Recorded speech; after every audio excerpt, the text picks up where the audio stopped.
So welcome po to our last night ng ating simbang gabi. So hindi po nakakaalam, ang simbang gabi natin nag-start po September, hindi pala, no? Sobrang tagal naman. So today po is our last night of our simbang gabi. So we celebrate simbang gabi 3 nights lang po every year. So sino po dito nakumpleto mo ang 3 araw? Lahat daw na nakakumpleto, mahahanap mo na siya. Ay, hindi pala. Diba, may mga ganun sa iba, no? Pag nakumpleto mo daw. Anyway, kahit di naman nakumpleto, it's okay, no? Pero salamat po sa inyong special time na binigay po sa amin. Kami po ay masayang masaya, okay, that we were able to celebrate Christmas with you.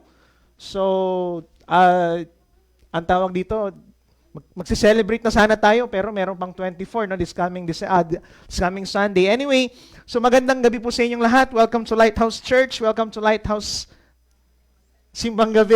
Sunday, di ba? And welcome home. Palakpakan naman mo ng katabi mo. Amen! So, sa 3 araw po na nag-celebrate tayo ng Simbang Gabi, sa unang gabi, we talk about the wise men. Tama po ba? Nakita natin ano nga ba yung ginagawa ng mga wise men or ng mga magi or magay. Sa kahapon naman, we talk about the BTS of Christmas. Ay, di pala, no? Sayaw sana ako, no? So the BTS of Christmas or mga behind the scenes, kasi ang nakikita lang natin yung mga magandang nangyari, pero hindi pala natin alam o nalaman natin na behind the scene, may mga pangit palang nangyari. Okay? Pero salamat na lang kasi yung mga pangit na yon, yun naman yung nag-lead sa magandang Pasko na meron tayo ngayon. Ngayon naman po, isa po sa pinaka-importanting kahaharapin ng mga magulang, sino po dito may mga magulang? Ayan. O mga bagong magulang pa lang, o magugulang na. Isa po sa pinakamatindi at importanteng hinaharap ng isang magulang, kung ano ang ipapangalan sa kanilang mga anak. Tama po ba? Okay lang po kayo? Yung iba, pinapangalan natin Jollibee, Shopee, may mga ganong ba, Lazada. Sobrang pagmamahal na yan. Diba? And most new parents spend hours debating this question. Ano nga ba yung magandang pangalan para sa aking anak? And we all realize that names matter. Tama po ba? Ang pangalan ay importante, mahalaga. And shall the new baby name after his father? Magiging junior ba yan? Diba? Reynaldo Villegas Junior ba yan? Junior ka ba, Reynaldo? Tama. Anong pangalan ng tatay mo? O diba? Junior na nga, diba? So, o kaya naman, pangalan ba ng uncle niya? Diba? Si Procopio, ganyan. Hindi ko alam anong pangalan ng uncle niya. Okay. O kaya naman, pangalan ba ng favorite mong kaibigan? Anong pangalan ng favorite mong kaibigan? Si Marites. Di ba? O kaya naman, should he be a given that, name that happens to be popular at the moment? Di ba? Kunyari, namatay si Kobe Bryant, ang ipapangalan niya, Kobe Bryant. Di ba? O kaya naman, COVID-19. May mga pinangalan po bang COVID-19? Di ba? Ano? COVIDa. COVIDo. Wow, grabe naman COVIDo yan. No? Matindi yan. So, happy 18th birthday, COVID-19. Ay, grabe naman yung pangalan na yan, di ba? So, baka naman basta magandang pakinggan, okay na. Ako po, may kaibigan po akong pangalan po niya, RR. Tinanong ko anong ibig sabihin nun. Yun na daw talaga yun. Bakit RR? Hindi yun na yun kasi RR na talaga, no? So, alam niyo po, nakita ko po, names are important because once you pick up out a name, the child will be stuck with it for long, long time. Yun na yun, pangalan niya na yun, tama po ba? And babies have no voice in the selection of their names. Kung kayo po pagpipiliin ko nung pinanganak kayo at may choice kayong mamili ng pangalan, pwede ba? Sana lang kung pwede lang. Di ba? Yung iba nagpapalit naman ng pangalan. Magkano ba magpalit ng pangalan?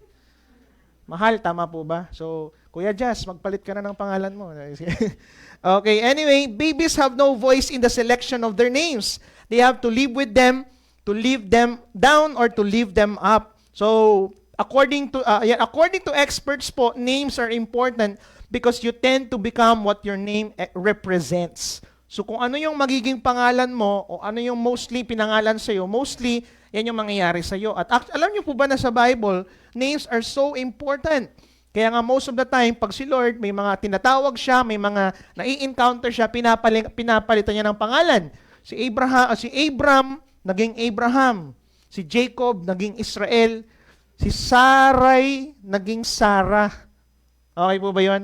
At napakarami pang mga taong pinalitan niya ng pangalan because names are so important. Ngayon, nabanggit ko po ito sa inyo ng Sunday, na pag-uusapan po natin ito sa Isaiah 9 verse 6. Dito po ikot ang message natin.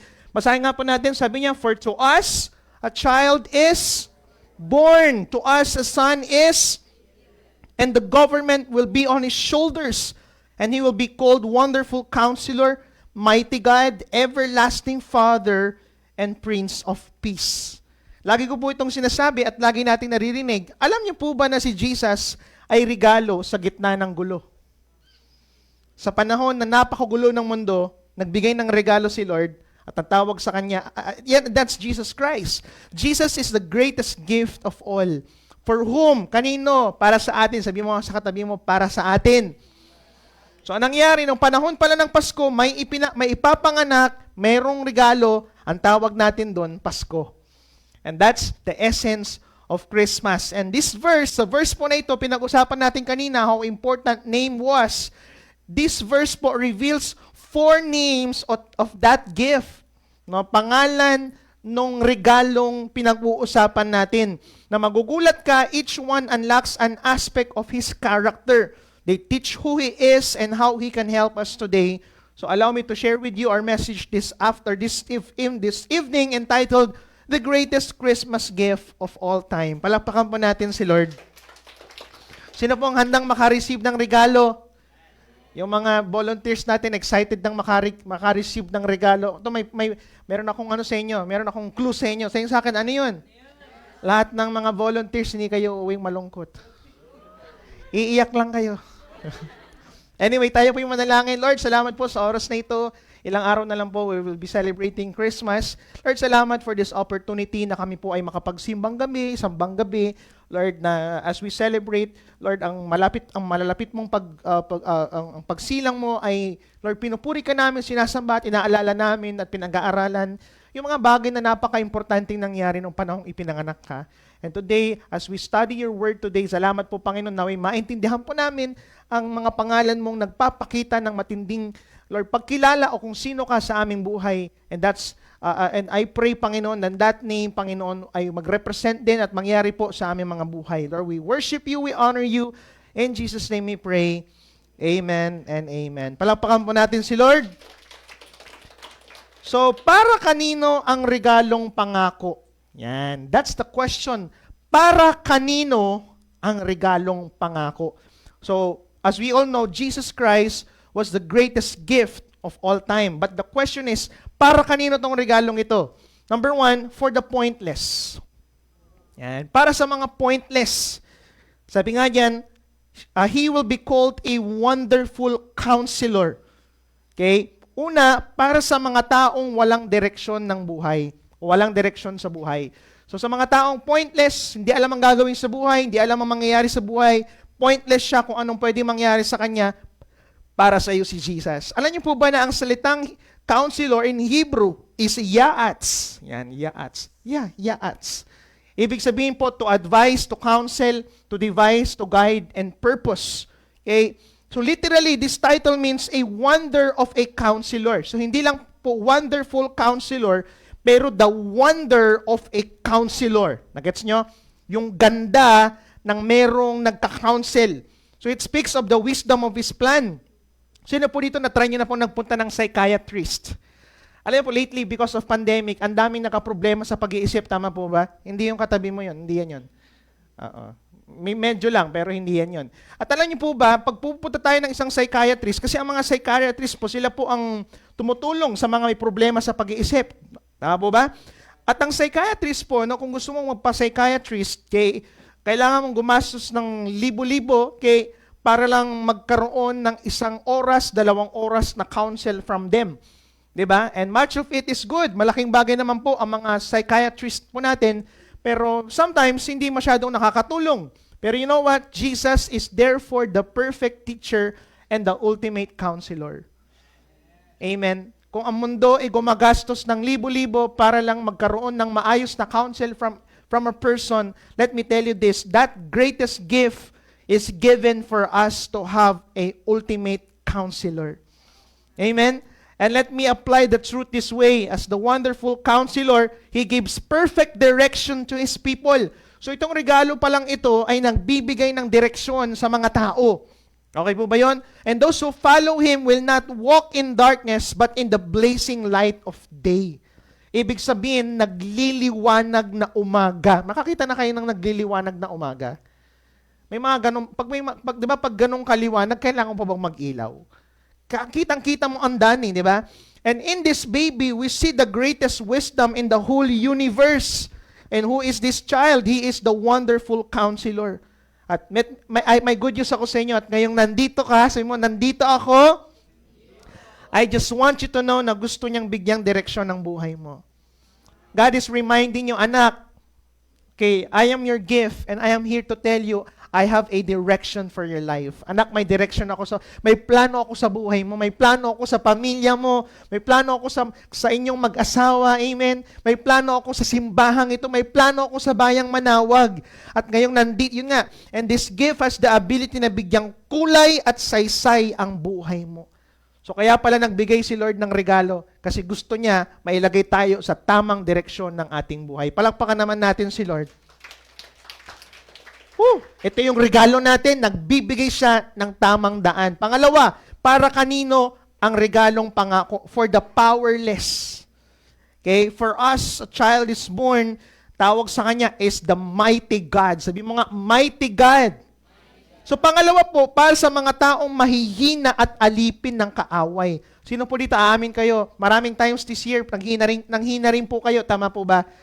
Alagang dumating yung point na parang nanghina tayo. And you know what? When we talk about mighty God pala, it is a statement of deity.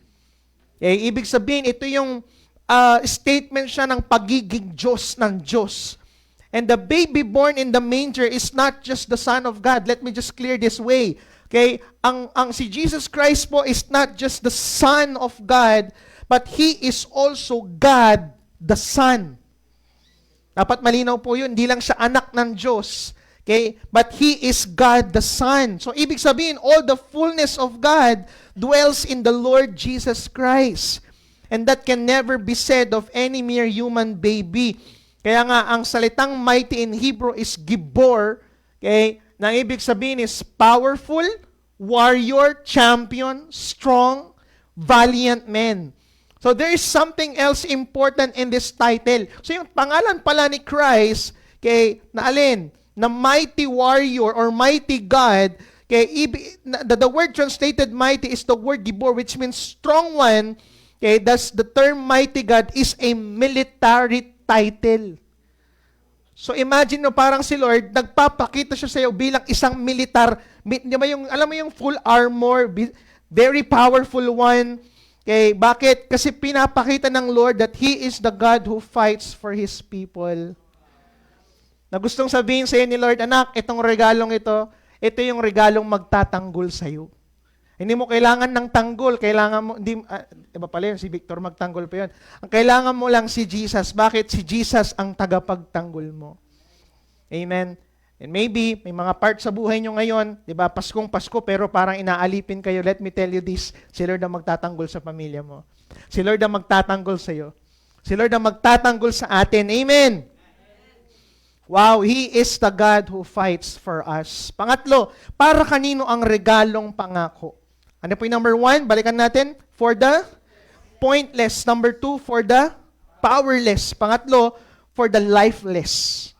Para kanino ang regalong pangako? For the lifeless. Sabi niya, everlasting Father. Pangatlo, para sa mga taong walang kabuhay-buhay. Parang wala kayong kabuhay-buhay. Talagang para sa atin si Christ. Alam niyo po, ang salitang Father ay galing po sa Hebrew word na Ab. Gusto ko po sanang ipakita pero nakasaray, no? So, ang ibig sabihin po ng Ab is source. Tinatawa naman ako, Kuya Gilbert. Originator or producer, generator, eternal Father means eternal source of life. So, lumalabas that Jesus is the generator of eternal life. In Hebrew po, the phrase is literally the Father of eternity. Yung salitang everlasting Father, sa Hebrew po niyan is the Father of eternity. Ibig sabihin, this speaks of the purpose of His coming. This is not a statement about Trinity, but about the character of our Lord. Ang salitang everlasting Father pala does not suggest that the Son is also the Father. Pinag-aralan natin to sa training sa school, sa church. Okay, for each person in the Godhead is distinct. Tama ba? Meron siyang distinct personalities. Okay, Father of eternity is a better translation. So if you want anything eternal, listen to this, you must get it from Christ. Why? Because He is the Father of eternity. So ibig sabihin pala, ang sinasabi nito, itong regalong ito, hindi lang siya handa kang bigyang buhay. Listen to this. Pero hindi lang bigyang buhay, pero kahit buhay pagkatapos ng buhay sa mundo. Yun yung regalo niya. Eternal life.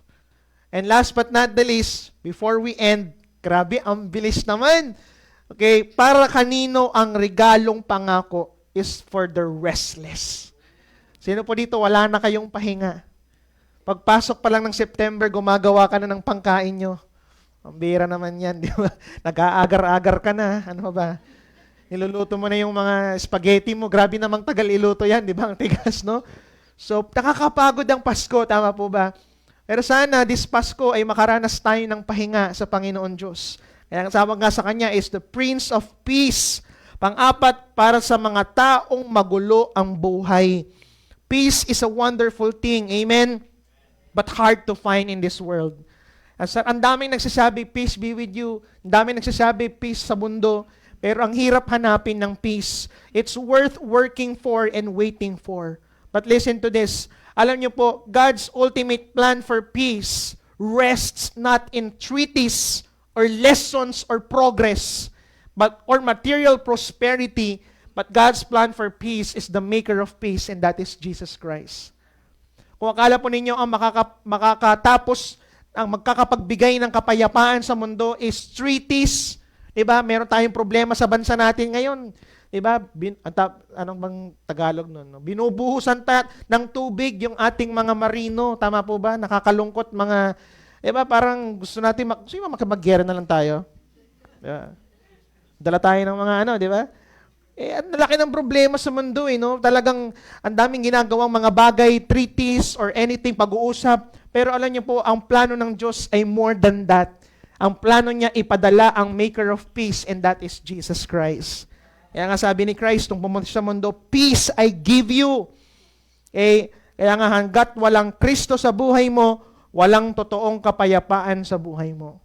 Yan ang totoo. Amen. To know Him is to know blessing and to know happiness. And to live without Him is to be finally restless and miserable. Palakpakan po natin si Lord. So, maiksi lang po yung message ko today. Para kanino ang regalong pangako? Balikan natin, para kanino? For the pointless. Pangalawa, for the powerless. Pangatlo, for the lifeless. And pang-apat is for the restless. Ngayon, let me conclude this way.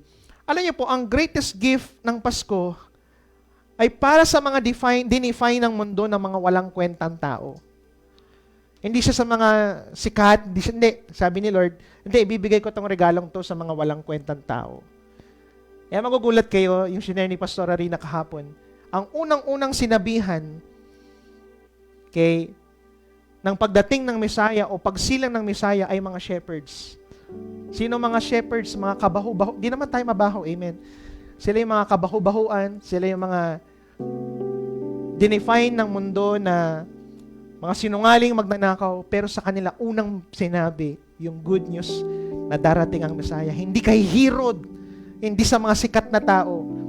Ang greatest gift ay para sa mga walang kapangyarihan. Ang greatest gift ay para sa mga wala ng buhay. Ang greatest gift ay para sa walang pahinga at pagod na sa buhay. Alam niyo po, hindi ko alam kung marami sa inyo dito, wag na tayo magplastikan, naghihintay naman kayo ng regalo, tama ba? Hindi nyo naman birthday, pero naghihintay kayo, tama ba? Ako lang ba naghihintay ng regalo? Naghihintay kayo, di ba, na one day, tapos magugulat ka, na pag-open mo ng Facebook mo, dumating yung ninong mo, di ba, na ilang years nang hindi nagpapakita.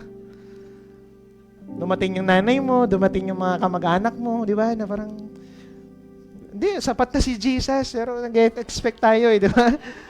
Nag-expect tayo, tama ba? Oh, di ba? Lumabas si Nando to, no? Maybe naghihintay ka ng regalo ngayong darating ng Pasko. Tama ba ba? Pero gusto ko malaman mo na 2,000 years ago pala, Your greatest gift was sent from heaven to earth, and His name is Jesus.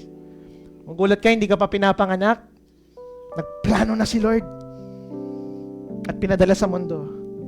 And His name is Jesus Christ. And that gift gives us direction and purpose. A gift that gives us power to overcome the darkness. Isang regalong may hatid na buhay sa mundong walang kabuhay-buhay. Regalong kapayapaan at kapahingaan. And today, this Christmas, samahan niyo ako. Let's unwrap our greatest Christmas gift of all time. The reason for this season. And that is Jesus Christ. Palakpakan po natin ang Panginoon. Pwede ba tatayo tayong lahat? Let's all stand up. Can we sing Jesus at the Center? Kantayin pa natin yung song na yun. Pwede ba kantahan natin si Lord ngayon? And as we are singing this song, let's just receive the greatest gift that we can ever receive this year. Amen? Yes, God. Thank you, Jesus. Pwede ba kantahin natin tong song na to as our declaration, as our worship to our Lord? Yes, God. We sing. Jesus at the center of it all. Jesus at the center of it all. From beginning to the end, you will always been you, Jesus.